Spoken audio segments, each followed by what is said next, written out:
Hi, welcome to the Brickfilmers Guild podcast, hosted by us, the Four Monkeys.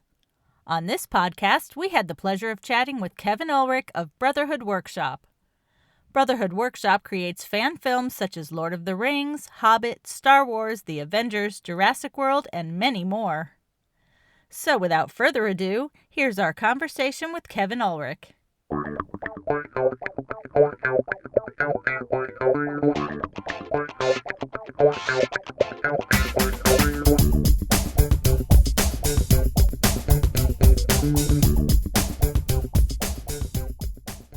So we are here with Kevin Ulrich of Brotherhood Workshop. Welcome, Kevin, and thanks so much for joining us today.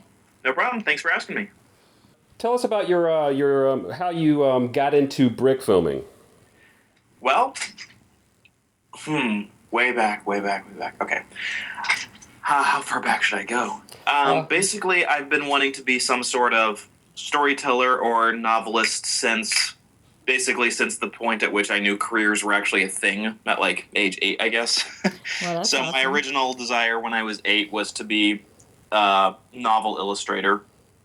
And then I decided I wanted to do filmmaking stuff, and I actually would try to do animation with flip books, and I am sure you can imagine how that works for a 10-year-old. It doesn't really work very well. And as I'm sure a lot of brick filmers got started in, I think it was the year 2000 when Lego released their Steven Spielberg Movie Maker set, all of a sudden there was a actual way that I could pursue doing videos or film in a way that I could actually understand, because when you're 11, trying to understand computer animation or trying to understand cell animation was like, okay, they have a light box and they have a camera over top, and you're switching out the cells, and you're like, wait, what? How do you do this? But stop motion was something that basically I understood how it worked from the moment it was described to me. It's you take a picture, you move it, you take a picture. Oh, okay, that makes sense. So people talk about stop motion being so difficult, but honestly, it's basically the easiest form of animation to understand and to do at a young age, in my opinion, which is, I think, why so many kids start off doing it. I think it mainly just takes the patience, which not all, especially kids, don't usually have. So it's kind of special, but really, it just really needs the patience to be able to do that. Oh, I definitely did not have patience when I started. Between the age of 11 and 13, I produced 20 feature-length Lego animated movies at about 5 frames per second. Wow. On average, I get 5 to 10 minutes of filming done a day, because detail, who cares about detail? Just let me get it done. So that was how I started, and then when I was a teenager, I decided that Lego was beneath me because I was too cool for that, and so I did claymation instead. So I did claymation from age 13 up until a while. So I worked on claymation projects all through high school. I was a homeschool kid, which meant I had zero social life and plenty of time to work on my own projects, because what else did I have going on? And I also came from a military family, so that meant that we moved to a new house every 3 to 4 years, which meant having lasting friendships wasn't really a thing either. So I was very introverted and very isolated, and therefore had lots of time to just learn to do something that only involved myself.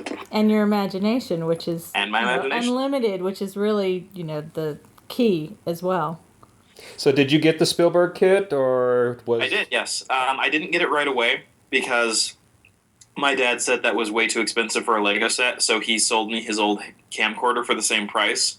And then about a year later, we found that Lego kit for $50 on clearance. So yes, I ended up getting it. Oh, okay. Better late than never.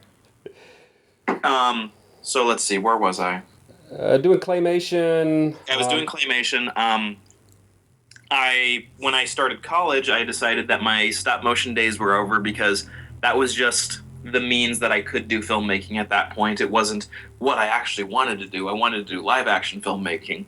So I started at college and quickly found that the majority of all my classmates were doing moody pieces about people walking around their apartments feeling sad for themselves because as much as I thought as soon as I have people and resources at my disposal, I'll actually be able to make something live action that I'm proud of. No, not really. It's very difficult to actually make an imaginative film that isn't animated without any money. So after about a year of basically deciding I wouldn't do stop motion anymore, I said, yeah, screw that. And so I went back and for 3 years in college, I made a half-hour claymation film and graduated college, submitted it to a bunch of film festivals, picked up 4 or 5 awards. But at the end of the day, it didn't really accomplish anything for me. I mean, I was hoping that it was going to go to a festival, and then some big producer with money would see it, and then they'd want to fund a feature-length sequel. Yeah, things didn't really work out that way. Aardman hires you. Yeah, Aardman. That I actually did send it to them, and they never said anything. Oh. But, well, Aardman doesn't need more animators. That's true. Like, they're very clear with that on their website. Like, do you want a career in Aardman? Well, we don't want you, is basically what it seems like it's saying. Like, we have more than enough animators for the work we have available. Do you think you're exceptional? Go ahead and send us a reel. We might look at it. That's almost exactly what their website says, if you read between the lines. Well, I saw some of your stop motion, the claymation stuff, and it's beautiful. Well, thank you. Yeah, so if nothing else, you definitely pleased your fans with all of that. Because a lot of people know you mainly for Lego, but yeah, your claymation is just wow. And I like claymation quite a bit. It just takes longer. So, anyhow, so after college, I got a job working at a video production company primarily as an editor. Got to direct a few things, mostly like corporate videos, like stuff that McDonald's uses at their internal meetings and stuff like that to talk about like updates on their products and so on further. So I worked there for 5 years. And after about 2 or 3 years, I just couldn't really take it anymore. I mean, I liked the company. I liked the people. They're still some of my closest friends. But I really wasn't getting my creativity satisfied with, internal videos for McDonald's or for printers or all these other things. So just one weekend, I was trying to decide what the heck do I do with my life. I'm a religious person, so I spent a lot of time just praying, saying, God, what the heck do you want me to do? I don't know what I'm doing with my life. I just feel very unsatisfied. And then I was driving home from work the day after, and I just had this moment where I had the thought of, just go by the Lego store, buy some Lego Lord of the Rings stuff, you like those, and go make a Lego video. So kind of came out of the blue. Perhaps divine inspiration, perhaps I just cleared my head. I'll leave it to you to decide what that was. So, picked up one of the Lego Lord of the Rings sets, made my very first video, which is the Orcs Aren't Evil video, posted that on YouTube, and then I shared it with my friend Zach King, who is rather famous on YouTube, and he clicked his little like button, and all of a sudden my views skyrocketed, and I realized this video that I did in a weekend has gotten me farther than my claymation film that I did in 3 years. Maybe I need to change my mode of operating here. So and at that point, history was made. Yep, and so I started basically working 2 full-time jobs. I would work 40 hours a week at my day job, and then 30 to 40 hours a week also during weekends and evenings doing videos for my YouTube channel. Wow. And then after doing that for about 6 months, Toby from the Lego group sent me a message on Facebook and said, hey, we've seen your Lord of the Rings stuff, and we're looking for someone to do stop motion for our Hobbit toys. Are you interested? And I said, yes, I'm interested. And that relationship has grown. I've made some really good friends at the Lego group, and they've just been forking out more and more work for me. And 2016 is going to be crazy. In 2013, they asked for 3 videos. 2014, they asked for 4. 2015, they asked for 4. And 2016, they've already scheduled 10. Wow. You have your hands full. So good thing we're talking to you now, because it sounds like you are not going to have time to talk at all next year. I've already cranked out 2 of them. Awesome. Wow. Yeah, it was like it was like back in, say, 2012 or 13, never heard of you, and then I think that video came out, and you blew up fast. I was very impressed. And now everybody knows who you are. Yeah. I love your work. It's just mind-blowing. I believe you have a good 10 or 12 videos with over 1 million views on your YouTube channel alone, and then that's not including all the other stuff you did for, I guess, the How It Should Have Ended and a few other things. So How It Should Have Ended was definitely helpful in getting a lot of followers. So, and they're great people. I've worked with them in like 3 or 4 videos. Love them. They're great people. And that's commission work or just work you're putting in with them, or? Mostly commission work. Okay, I mean, cool. they don't pay as well as other clients, as you can imagine, but it's also for the publicity. So, absolutely, yeah. It's a handoff. I actually liked your Lego one for them more than I think I liked the Lego movie. And it's got a little over 11 million views right now. Congratulations. Yeah. So, and I mean, I have to give credit to them just because they've spent 6-7 years developing their audience. So if I had put that exact same video on my YouTube channel, it would not have done nearly as well. So they take the credit for that one doing so well. Well, we owe it to Machinima for one of our videos with over 1 million views. So, in fact, we only have 2 videos with over 1 million views, and they're not on our channel. One's on Lego and one's on Machinima. I know the feeling. Yeah. It's the video on my YouTube channel that got the most hits was the Raptor video, and that one's at 3.5 million, which compared to my Jurassic World video on the Lego channel has 8 million, and then the How It Should Have Ended video has over 11. So, yeah, my biggest videos definitely are not on my channel, which that's okay. But still, everybody knows about him. It's so impressive, and everybody loves watching him. It's just nice everybody's heard of him anyway, and they know that you're the one that has done it, so you still get your credit. Yeah. That's worth a lot. And honestly, the commission videos are the ones I generally like the most because that way I don't... It's always a matter of how much time do I have to work on this and how much is this actually costing me. So... I mean, not that I'm necessarily in it for the money, but money's helpful. Money is very helpful. It puts a roof over your head and food in your belly. And helps pay for the product. And the equipment necessary to do it. So yeah, so when Lego Group is like, here, I say, cool, I can take months on this video and have no guilt whatsoever. Oh, sweet. And you get a lot of creative freedom for that, or do they pretty much lay it out for you? We want you to do it like this, and then that kind of makes it easy too. Generally speaking, they will send me a script and a storyboards they want me to follow, but one of the things they really like about me and one of the things I like about them is I have my own distinctive flavor and mannerisms I give my characters and stuff like that, and they don't dictate any of those. In fact, they're very clear, do your thing with it, make it your own, but make sure it follows these storyboards because we have to get buy-off from Warner Brothers or Lucasfilm or whoever it is. So, and I honestly think I do my best work when I'm taking someone else's ideas and just realizing their details. So if someone else has a good idea and they hand it to me and there's just enough wiggle room for me to figure out how to make it my own, that's honestly where I feel like I shine the most because then I don't have to worry about, is the concept good? Doesn't matter if the concept's good. It's their concept. Just make it sound great. I saw some of the storyboards. I think you posted on a video or something like that, and they look very detailed, but nice that you have some flexibility. Yeah, in my relationship with Lego at the moment, I mean, granted, every time I do something that's my own, there's the risk of the licensor coming back and saying, no, we don't like that, redo it, which is annoying and does happen on occasion. But generally speaking, I treat storyboards like pirates treat their code. They're more like guidelines. Which is good. It's more fun to have a little bit of, creative freedom that way, and you definitely have a special touch, so you can tell when it's your work. So how many hours a week are you putting into brick filming? 70. 70? Wow. Yeah. And that's not all animation. There's a lot of building and whatnot, right? It's primarily animation. Okay. A lot of the elaborate buildings I will hire my younger brother Brian to do for me, and then a lot of the more elaborate visual effects I'll hire my friend Rick Cortez to do for me. So I primarily do the brick filming. There's a lot of compositing time that goes into that as well, especially for the more elaborate videos with lots of green screen.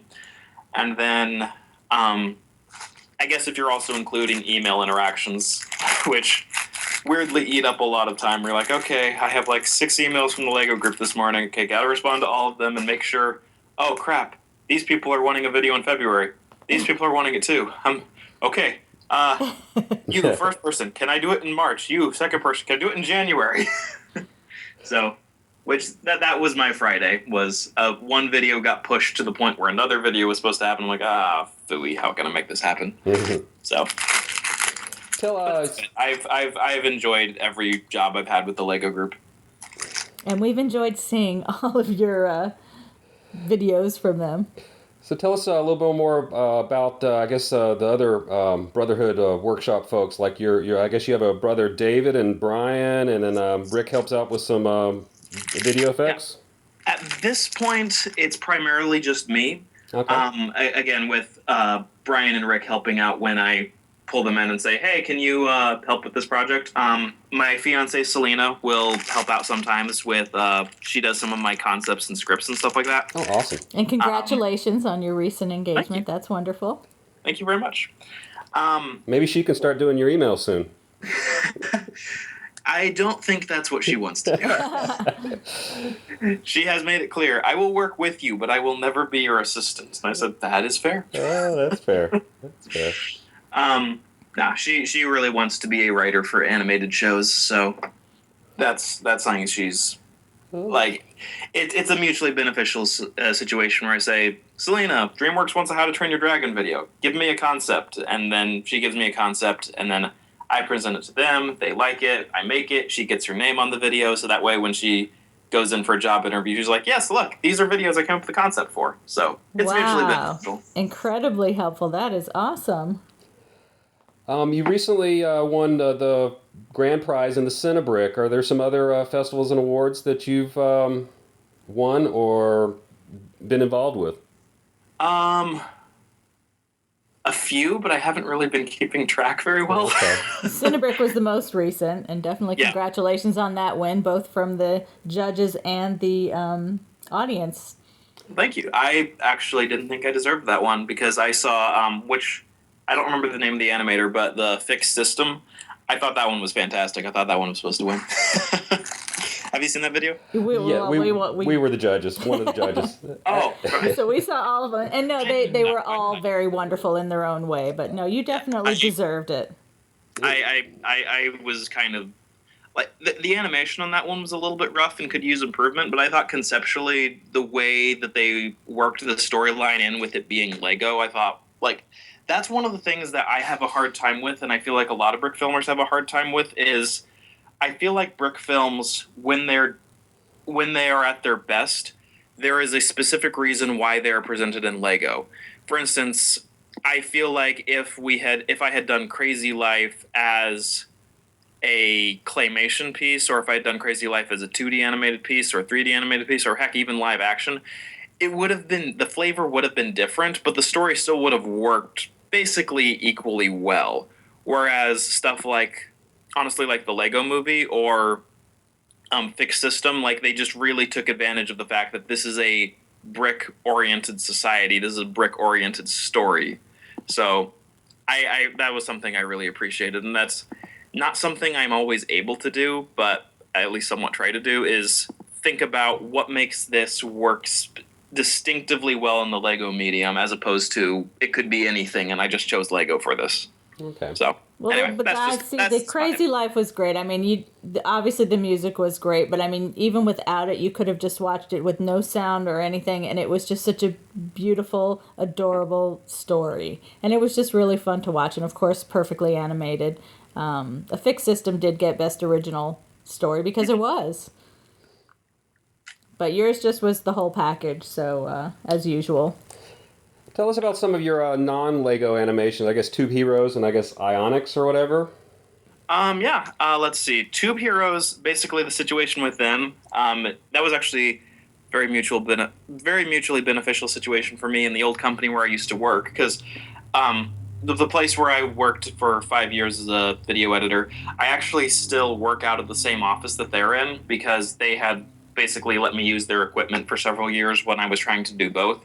And so when I quit my job, I talked to my boss and said, hey, I don't want to leave. This is where all the people I really like are, and this is where I really enjoy being. So can I just rent the space and the equipment that I'd be renting from someone else and just stay here? And he's like, yeah, sure, we love keeping you around. So with Tube Heroes, what happened recently was I had been doing work for Jazzwares, which is the company that does Tube Heroes. and they asked me for like 40 videos by the end of the year, and I said, I can't do that. And they said, but we need someone to do it. And so my buddy Rick, who does my visual effects and who works where my day job used to be, he said, just hand them to us and we'll take care of it. So basically I connected my old company with Jazzwares, and they have been, and there's no animators except for me at the old company. So what they've been doing is I've been going on and finding a lot of the really skilled Lego animators, like a lot of the people who won at the Cinebrick Festival, and I've been contacting them saying, hey, do you want to work on Tube Heroes? And they say, yes, we'd love to, or I'm too busy, which is totally fair. And then the Contexture, my old day job, they are basically managing the client relationship, and then Selena, my fiance, is getting to write the scripts, and then the other animators are getting hired to actually do the producing on them. And then whenever I have downtime from the Lego group or anything else, I just go back to my I just go to Rick and say, hey, I have downtime. What videos do you have on your dock? He's like, well, we have these that need to produce. Cool. I want this one, this one, this one, this one. Nice. So yeah, so it's been a very mutually beneficial situation where I've been able to, first of all, give cash flow to my old company where I still basically all my friends and my fiance and my brother all work at. And then at the same time, I've also been able to find a lot of really skilled animators who haven't necessarily been given a chance to make money off of their work and say, hey, do you want money? We will give you money to animate for us, which honestly, that's if a lot of these guys are like right out of high school or right out of college, and it would have been like a huge blessing to me if that had happened to me. So it's really nice to turn around and do that for someone else, to say, hey, you have skills and I have noticed them. Would you like to work for pay? Yeah, that's amazing to be able to do that, and they definitely appreciate that. How about that? And we've found some really good animators through that too. Yeah, I've seen a few of them by the other animators, and they're really good too. So I'm not sure if that's the actual answer to the question you were wanting. So oh, that's good enough. What about the How to Train Your Dragon? That's about to be released. Is that correct? Yes, I actually finished that a couple weeks ago. But DreamWorks, it's somewhat Christmas themed, so DreamWorks is waiting until a couple days before Christmas to post it. So it was fun. I really enjoyed it. The people from DreamWorks were honestly way more chill to work with than I thought they were going to be. That's great. That's great. Yeah. I mean, the only thing they asked for that, generally speaking, I don't have to do is they asked for an animatic, which is a little time consuming, but basically I did the animatic, I sent it to them, they asked for a couple tweaks, made the couple tweaks, made the video, sent it to them, they said, sounds good. I said, all right, really? Nothing? No changes? Sick? Okay, I'm happy with this. That's exciting. Yeah, I really can't wait to see that. Yeah, it was fun. I really enjoyed that one. Excellent. So the Ionics characters were a little interesting to work with. And, like, for instance, like, the Hiccup character can't turn his head, but the Viking dude can. So, having to figure... I'm not sure if, like, the Viking dude was, like, a later design, or if... I don't know what was up with that, but, so there's one character who can turn his head all around, and the other character just is, like, has to shift his whole body every time he moves. They have a lot of ball joints, correct? They do, which actually not that I like it better than Lego because Lego is classic, but the ball joints for the arms and the legs offer a lot of flexibility, which I really liked working with. Definitely can understand. One of the things you'll have to tell me when you see the video is they have, like, the miniature, like, 3-4-inch dragons, and then they have, like, the large 12-inch dragons. And the miniature ones don't have a ton of flexibility, but the larger ones are a pain in the butt to work with. And then also the larger ones, there's only like 2 or 3 of them. So I needed an antagonist dragon. He only exists in the 3-inch form, and there's the larger dragons for the good guys. So basically I just interchanged the large with the small dragons and pretended like no one will notice. So you'll have to tell me if it actually really stands out. Okay. I'm sure it's going to be perfect. I watch it and it doesn't stand out, but if you're looking for it, you can totally tell. That's the thing. If nobody's looking for it, they're not going to notice. Yeah, you'll but be now, of course, you've told everybody. You have legs now. Yeah. So you've had the opportunity to work with several other Brickfilming animators. I think James Moore and Tommy Williamson. I think you what was that? And that was the for the documentary, the Brickdocumentary or whatever. Yep. Paul Hollingsworth. Paul Hollingsworth. Any others that you've worked with, and any experiences you can remember about that? Those are the only ones that I've worked with, as in been in the same studio with. If you're counting like all the people we've been hiring for Tube Hero stuff, which I guess technically I haven't been working with them, but just hiring them out for stuff and then seeing what they do. If we're including those, then I've worked with a lot of people, but those are the only ones that I've actually worked with in their studios. So, and it's always interesting to see how people do things differently, because there's just so many things I take for granted that other people don't necessarily. So, for instance, working on the Brickfilmer, I show up and I'm going to start animating some of the characters, and I turn to Tommy and James, like, "Cool, where's your clay?" Like, clay? Yeah, clay. You put it under their feet to make them balance in between. You don't have clay? Oh, okay. Toothpicks. Where are the toothpicks at? Toothpicks? What do we use toothpicks for? Well, it's so you can reach in to make the small movements when you can't get your finger. Okay, no toothpicks. Okay, I'm gonna run to the store. I'm gonna get some toothpicks. So, yeah, they're just. When working with other people, you find out the quirks that are distinctively yours that you just kind of take for granted. I've got a little tray. It has my toothpicks, my putty tack, some pliers. I'd like to get some plastic pliers instead of metal ones, because I've been wrecking some of my the feet and whatnot on some of my my pieces. Pliers will do that to you. Yes. So I'm looking for some real strong plastic pliers that won't scratch everything up. But no, but it's nice to see how other people do things differently, and you learn from them, and it's nice to get some good ideas. My latest experiment, which I'm experimenting with literally at this moment, is kinetic sand. I'm curious how this is going to work out. So, are you familiar with it? No, I'm not. Kinetic sand, it basically looks like normal sand, but there's some sort of physics has done something to it so that it sticks together and doesn't spread everywhere, which means you can actually animate with it. So I'm having characters running around in the desert, and you aren't subject to, the sand has moved. You can't do anything with it. You can actually bunch it up and make it move around for their footsteps and stuff. Oh, so cool. That's what I'm testing at the moment. I have no idea if this is going to work out or not. I think it will, though. I spent 4 or 5 hours with it yesterday, so I'm hoping that wasn't a waste of time. Are you still editing with Final Cut? I am still editing with Final Cut, primarily just because I bought it for my laptop right after graduating college, and it still works, and I don't really care to buy something else while the other thing is still working. Another way in which I vary from a lot of other animators is I'm incredibly cheap. I do not like spending money on anything. Well, we're in the same boat with you there, for sure. And you're doing your After Effects at your old business, at your old job? Basically, I use their systems during weekends and evenings, not necessarily just because I don't want to pay for After Effects, but because they have the most up-to-date Mac Pro, the little black trash can towers, and oh my gosh, they're so fast, and I love them.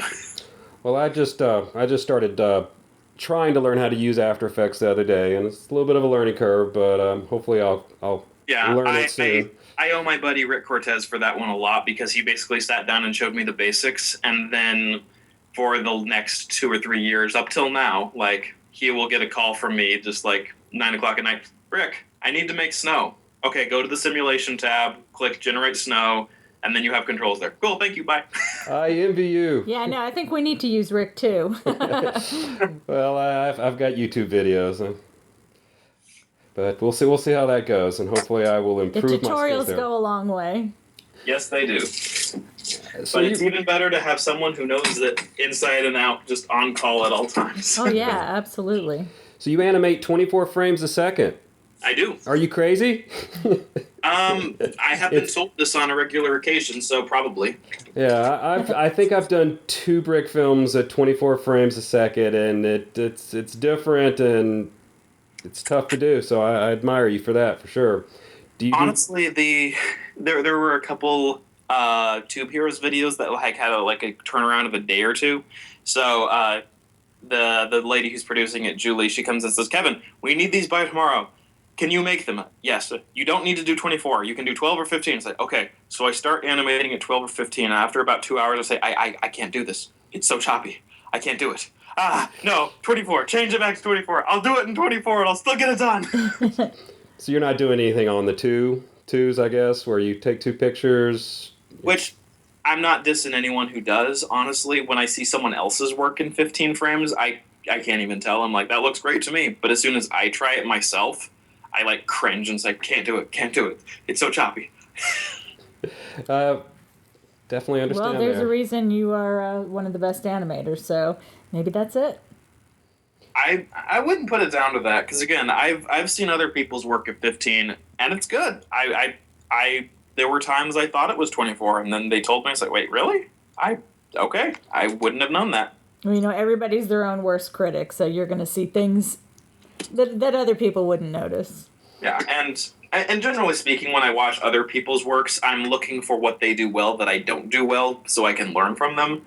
So I know there are multiple, there have been times I've seen work other people do, and I all of a sudden feel really insecure. It's like, oh no, they're able to do that? I don't know how to do that. Oh my gosh. Oh, they're so much better than me. And then I watch the whole video and say, no, there's other things you're good at that they're not necessarily the best at.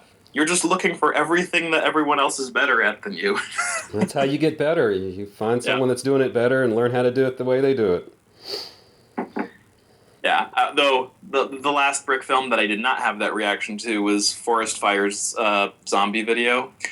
I was watching that video and I just said, I don't care if this is better. I love this. Yeah. That was something else. An incredible video. He has come along so far. I'm not generally a fan of excessive gore, but the fact that they were zombies meant it didn't bother me at all. I'm like, this is amazing. Yeah, and he's diversified quite a bit. He's getting a lot of commission work. So. Yep. Awesome. Yeah, it's great to see Brickfilmers being able to get so much work now and be recognized more. And I know that feels like something that hasn't happened until like the past 2 years from now. Yeah. Which is cool. I'm happy with it. We're happy with it. Very happy with it. Yeah, no, hopefully it'll just keep getting better and more companies will choose to do that. It's such a great way to advertise and show off your product, and it's fun. There's something more tactile about it than doing the computer animation. I think there's an incredible value in actually having the actual toys that you're selling on screen. I know that if I was buying toys, I would actually want to see them rather than a CGI rendering of them. Mm-hmm. I couldn't agree more. So, yeah. And again, I'm not dissing the CGI videos that are done for Lego, especially. I'm not sure if you're familiar with Doodle Pictures, but I think they only started working with them in the past couple years. But they do a lot of the CGI Lego Star Wars videos, and they're great. Like, they have a much better sense of lighting than most of the CGI stuff I've seen. And I remember the moment when I noticed Lego has changed their CGI vendors, and these people are amazing. I love them. Who are they? Must find out who they are. So. Yeah, no, definitely CGI has its advantages, but I don't know, I guess it's the old school side of me. To me, seeing the actual product in action is just, there's just something special about it that CGI just doesn't have, for me. Everything has its place. Right. Cool. What camera are you using these days? At the moment, Canon 60D, and I was using a Canon T2i until I wore that thing completely out. So my dad gave me his old Canon 60D for my birthday last year, and quite frankly, it's pretty on par with the Canon T2i. I haven't noticed a substantial change in quality, and the Canon T2i is cheaper, so if anyone's asking, Canon T2i is the one that I would say is best value to price. That's what we have. Yep. I love that camera. Awesome. Any special lighting that you like to use? Generally speaking, I just use an Airy kit, which is usually just a 300 and two 150s and then a 650. They're relatively expensive. They're not necessarily made for stop motion or studio lighting. I guess they are made for studio lighting. Are those Fresnels? I believe so, yes. Okay. Basically, they're just what my day job company has on hand that they don't use very much, so as long as I pay for the light bulbs, they're completely fine with me using them. Like, I think an Airy kit costs like $1,500-ish. And the light bulbs are $15 a pop or so. Yeah, but they last like 6 months. Yeah. And what are you doing your audio recording with? A Zoom. A Zoom. Okay. We love our Zoom. I am very blessed to be working at a day job that allows me to use all of their gear whenever they're not using it. So they have 2 pretty high quality Sennheiser shotgun microphones, and nice. As long as they're not on to shoot with them. Here we go. I got my shotgun microphone. Very good. Yeah, that is nice. And we do love our Zoom too. Talk about value, great value. Oh, Zoom is fantastic. Amazing. Your Lego collection. I know you borrow some here and there, but you probably have a fairly extensive Lego collection? It is one of my biggest first world problems at the moment. Every time that I work on a video for the Lego group, they'll send me like the entire line of toys for that for that specific product line. Well, not always, but so for instance, I have, and I'm going to make everyone jealous, I have basically every Lego Star Wars set coming out between now and June of next year. Wow. And yeah, we're jealous. 2 giant boxes, and I sat down and said, where the heck am I going to put all these? I have a few sets that I haven't put together just because I have no room for them. But I don't have your problem. I definitely have gone through my collection and said, okay, which ones of these need to be broken down and put in boxes so that I can... But then there's always that thing in the back of your mind that says, but what if I need it? What if I need it? What if I need to... I'll have to take the time to rebuild it. Oh, no! Oh, yeah. So how do you store your Lego? Do you sort by color? Primarily, most of the built sets are all on like bookshelves or other shelves. I just put in a bunch of shelves up at the top of my studio so that they're all, like, I have to get on a step stool to get at them, but then they're all out of the way of my lighting. So, so yeah, lots of bookshelves. And then I have the bins of stuff that I use for like just the generic building, and yeah, generally sorted by color. Okay. Sounds like our place. Which like it. I've been at Tommy Williamson's place, and he sorts by piece type, which is a better system, but I have not taken the time to really change it out. Reason it's better is because it's much easier when looking through a bin of smooth 2x1s to pick out, oh, here's the gray one. I see color very quickly, as opposed to I'm looking through the gray bin for this one shape. Yeah, that's true. That's no fun. That's my 10-year plan. Maybe I'll switch over in the next 10 years. I'm not sure if I will ever actually switch over, but it would be better. I fully admit it would be better, and I'm just choosing not to because I don't want to deal with it. Do you listen to music or anything else while animating or in the background? Usually it depends on my mood. Ideally, I like listening to audiobooks, but there are times I just can't deal with listening to something semi-intelligent while working. So one of the best things I do is watch sitcoms on Netflix just in the corner because those take absolutely no brain power. Yeah. So, music sometimes, primarily just television shows. Generally television shows that don't necessarily involve a lot of visuals. So, ones that are primarily just audio-driven, the jokes are all verbal, stuff like that. Right, yeah, you gotta have something in the background. So you don't go crazy. Again, ideally I would listen to books because that way I'm educating myself while working on things, but, try turning on Consolation of Philosophy when you've been working a 12-hour day and try to listen to that while animating. You're like, nope, not gonna happen. Nope. Yeah. Let's see. Anything else we got here? You did some stuff with Comic-Con? Define did some stuff with. Were you on a panel or anything? No. Oh, okay. I've had a table in Artist Alley a couple years, but that's cool. about it. Tommy was trying to get us a panel at Comic-Con last year, but it didn't work out. Okay. Oh, okay. Do you have a favorite theme of Lego? Lord of the Rings. Lord of the Rings. Yeah, duh. Which is now dead, unfortunately. Oh. But. And you have just a favorite video you've done, whether it's for sentimental reasons or quality or ease? Aggravation of Smaug is my favorite video. Like, hands down. That was the first video from Lego that they actually gave me a sizable budget. So that was the first time I said, cool, well, I could produce this in a month. I'm going to take 2 months on it and just make it really fun. I think the scene with the dragon and all the gold, I love that scene. It just kind of took me back to Dragon's Lair, the video game.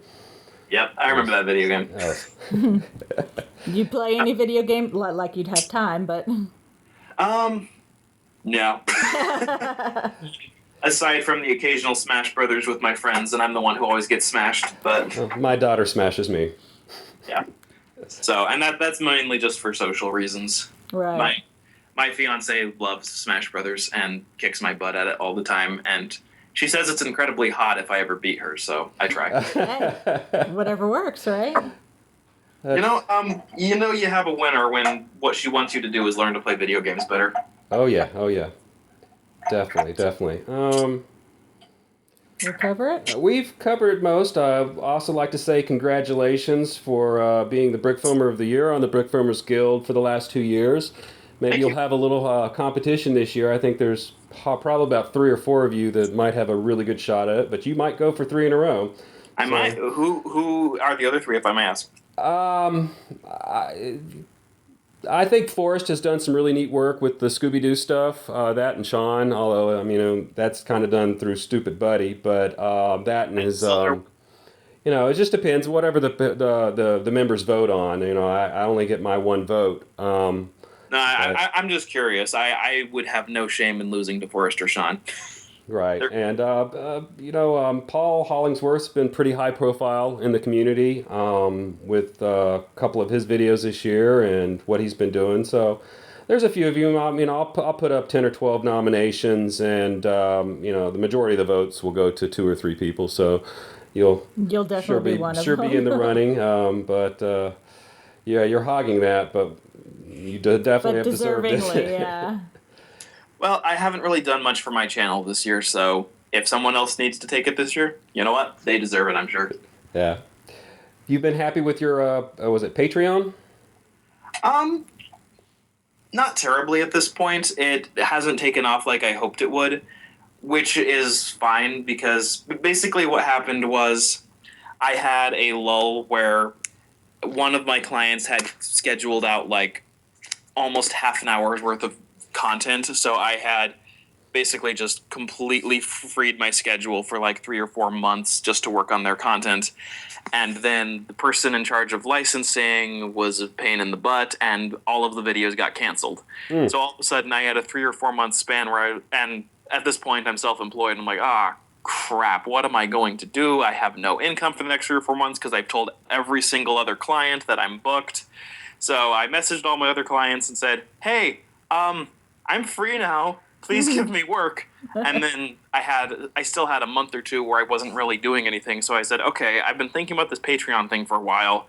I should actually do that because need income. So I launched the Patreon campaign, made my first video, which was the Jurassic World in 90 seconds. And that was a pretty intensive video. And then as soon as that one came out, all of my clients came back to me and said, hey, work. So basically, I didn't really put that much into making Patreon go anywhere because I've only done 1 video for my channel since launching the Patreon account. So I'm hoping everyone who contributed isn't feeling gypped, but yeah, that's just kind of where I am at the moment, where I was trying to find a way to have income and like make more content for my channel. But then before that really got picked up, it went from I have nothing to do to, oh wait, I have way too much to do for the Lego Group and DreamWorks and all these other companies now. So, okay, this is back burner now. That's a good problem to have, though. So, and I'm really hoping all my fans enjoy the work I do for the clients. So that way, it's not, oh, Brotherhood Workshop is dead. It's no, Brotherhood Workshop's posting stuff, just not on his channel. Yeah, no, you definitely don't have to worry about that, Kevin. Not at all. Okay, cool. That's one of the reasons I do behind-the-scenes videos, because I feel like so many of my subscribers never even see the other stuff I do. So, but behind-the-scenes video is a good way of saying, look, I'm not dead. Here, there's another video on that channel. And people love to see that stuff, so it's always good to continue doing that. I like to watch them because I learn a lot. Yeah. And honestly, one of my, I've thought about doing many different things with my life, and one of the things was I thought about being a film professor at a college. So doing behind-the-scenes videos is kind of a way of satisfying that desire as well. Wow, well, I couldn't be happier for you with all your success and everything. So is there anything else you would like to have special mention? Whew. What sort of special mention? I mean, anything you need to promote or otherwise, we'll make sure that everybody gets the links that they need to see all of your work. I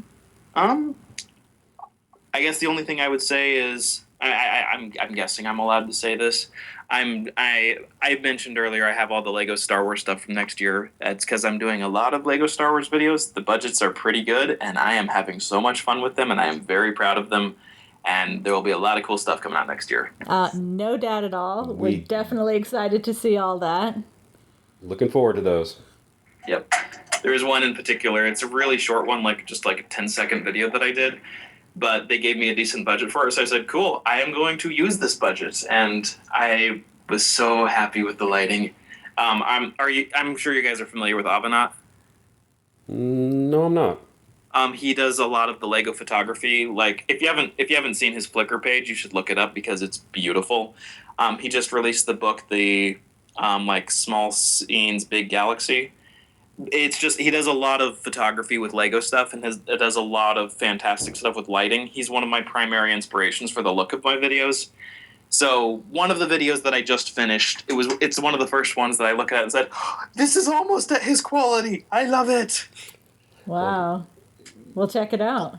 He's still better. I mean, he does still images rather than stop motion, so he has a lot more leeway to put fog and mist and have light rays shooting across things, and it's beautiful. And I notice a lot of people doing that too, getting into the Lego photography side of it, which will be fun as well. Yeah, which, I mean, that's not for me. I like doing videos much more than photography. No, but it's fun to see, Yeah. But yeah, I keep Avenat's images generally always as my desktop background, just to always remind myself, no matter how good your stuff looks, his is always better. Make yours look more like his. Yeah, I don't think you need to worry, Kevin. That's not I don't know that it's a matter of not being complacent. Your work is brilliant. Don't want to be complacent, but yeah. Really. But we appreciate you taking time out of your schedule to talk to us. This has been so much fun for us. Likewise. And we'll make sure that everybody, not that they don't already know, but has the easy links to find your work. We look forward to seeing more of your work, especially the upcoming Star Wars. Very exciting. And as I said, the How to Train Your Dragon video should be out in end of December, and I will have a behind-the-scenes video with that one as well. Yeah, I really can't wait to see that. We're huge fans of that, especially, my daughter and I, we love Toothless. I mean, really love Toothless. Yeah, I mean, a weird tangent for a moment. Toothless is so great because one of the problems with animals in modern movies is they all have the exact same mannerisms as dogs, but they didn't do that with Toothless. He's distinctly animal, but he's not a dog, which is great. So, anyway. Mini rants with Kevin. Love it. And I'm happy to do it again sometime as well. Thanks to Kevin for being so generous with his time, and thank you to everyone who stuck with us through this entire podcast. We look forward to sharing more of these with you in the future. Please check out our sponsors and partners on the Brickfilmers Guild homepage, and please don't forget to check out Brotherhood Workshop's amazing brick films and more on his website and YouTube channel. We'd also like to thank Kevin MacLeod for his wonderful music, which we use for our podcast and in our brick films. Bye, y'all!